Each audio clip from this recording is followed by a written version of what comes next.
বাংলাদেশ সহ ১৩টি দেশের অংশগ্রহণে আনুষ্ঠানিকভাবে যাত্রা শুরু করল সৌদি আরবের নেতৃত্বাধীন বহুজাতিক সামুদ্রিক প্রতিরক্ষা জোট। হুথিদের হামলা আর হরমুজ ঘিরে অস্থিরতার মধ্যে লোহিত সাগর, এডেন উপসাগর এবং বাব আল মানদেবের গুরুত্বপূর্ণ নৌপথ সুরক্ষাই এখন এই জোটের মূল লক্ষ্য।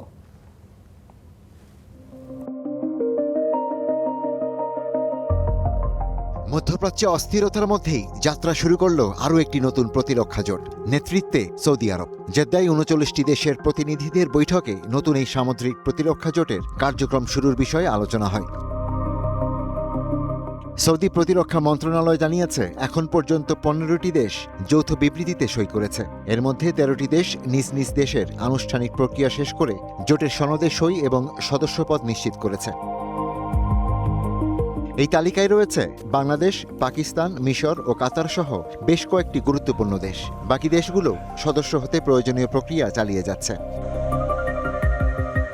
জোটের লক্ষ্য শুধু যুদ্ধজাহাজ মোতায়েন নয়, সদস্য দেশগুলো পরস্পরের মধ্যে গোয়েন্দা তথ্য বিনিময়, যৌথ নৌমহড়া, অপারেশন পরিকল্পনা এবং প্রয়োজন হলে যৌথ সামুদ্রিক অভিযান পরিচালনা করবে।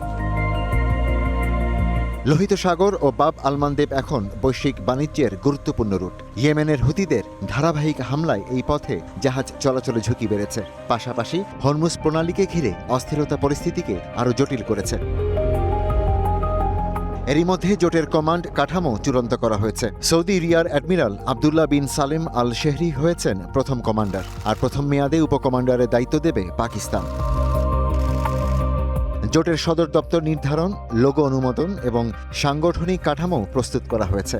এখন সদস্য দেশগুলোর জনবল ও সক্ষমতা একীভূত করে পূর্ণাঙ্গ অপারেশনাল প্রস্তুতির দিকে এগোচ্ছে এই বহুজাতিক সামুদ্রিক জোট। Ishtiaq Hossain, star news.